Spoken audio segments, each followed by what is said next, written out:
way before the King James, the Geneva Bible was out. King James banned the Geneva Bible.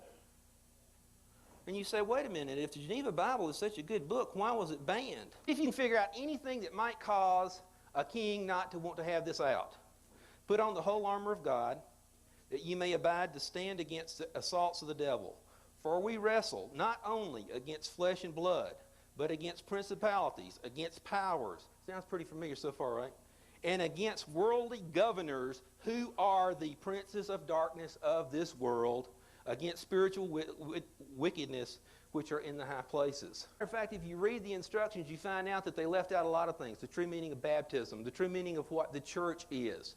And the reason why they did it is they wanted to be able to control the people. They wanted to say that the government is divinely empowered and that the church you got to listen to, and of course he controlled the church. 1910 talks about some of the real purposes of the King James Version, and it's not what you were taught in school. About 65,000 plus changes in the King James versions to some of the New Age versions. There's 20,000 changes from the Geneva to the King James. So you kind of get the idea that they're trying to change everything around so it means something totally different. The Rothschilds. Their goal was to control the world through controlling money. Care who the government is, let me control the money and I will control the country.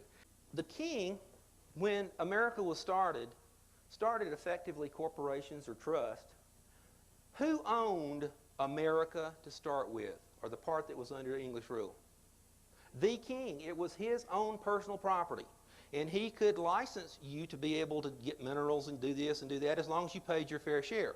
But the king literally owned the whole country, other than what France owned in Spain and those kind of things. The real reason for the Revolutionary War. Very interesting. Not what you were taught in school. Here's a few quotes from William Manley German in a speech to the House of Commons, December 1913. The Rothschilds Bank caused a bill to be introduced in the English Parliament, which provided that no colony of England could issue its own money. Thus, they had to use English money. The colonies were compelled to discard their money and mortgage themselves to the Rothschilds Bank of England to get money. Then, for the first time in the history of the United States, money began to be based on debt. Benjamin Franklin stated that in 1 year from that date, the streets of the colonies were filled with the unemployed. Franklin later claimed this was the real cause of the War of Independence. This is according to Benjamin Franklin. The colonies would gladly have borne the little tax on tea and other matters had it not been that England and the Rothschilds Bank took away from the colonies their money, which created unemployment, dissatisfaction, and debt. We heard this nasty rumor that we won the Revolutionary War. Ain't true. We did not win it. The last battle that was fought, Cornwallis surrendered the battle, not the war. Proof? About 1 year ago, this document, it's called the Definitive Treaty of Peace between Great Britain and the United States, signed at Paris, 3 September 1783. It had never been in this country before that. This is what really, really, really happened. It having pleased the divine providence to dispose the hearts of the most serene and most potent prince. This is somebody that lost a battle is a most potent prince? I don't think so. George III, by the grace of God, listen to this. Here's his titles. King of Great Britain. France. Who did we borrow the money from that helped us win the war? We thought France. Now we owe that money to the King of England? Interesting. Ireland, Arch-Treasurer and Prince Elector of the Holy Roman Empire. Treasurer of the Catholic Church. Find out the parties of the treaty is this guy named John Adams, comma, Esquire. Does anybody know where you go get an Esquire title? England. I don't think we gave them out. Benjamin Franklin, Esquire. John Jay, Esquire. These were all people who were titled nobility in England, who were negotiating this treaty. And do you know what the treaty really said?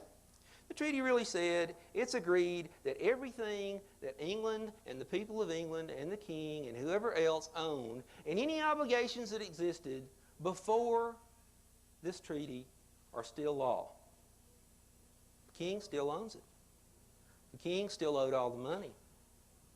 Nothing changed, except we could govern ourselves theoretically as long as we paid the rent. Where did that show up in the Constitution? This document actually required us to form a Constitution, so we did. And so where did it show up in the Constitution? Here's a couple places. Section 10. States shall pass no law impairing the obligation of contracts. Oh, so we still owe the money, so the land's still the king's. That's right in the Constitution. Snuck that one by you. Or grant any title of nobility, which means the king is still the one that puts all the esquires. You read in the Constitution, it says the Constitution is the supreme law of the land. No, it doesn't. It says the Constitution and treaties are the supreme law of the land. The thing that people don't know is what treaties. And the answer to that one is in a law case called Hamilton versus Eaton, 1796. And guess what it said was the most supreme law of the land? The definitive treaty. There's a second Constitution. Oh, guess what? You are not a part of it. Little court rulings like, oh, the Second Amendment doesn't apply to you. It's right. You know why? You're not a party to the contract, nor were any people parties to the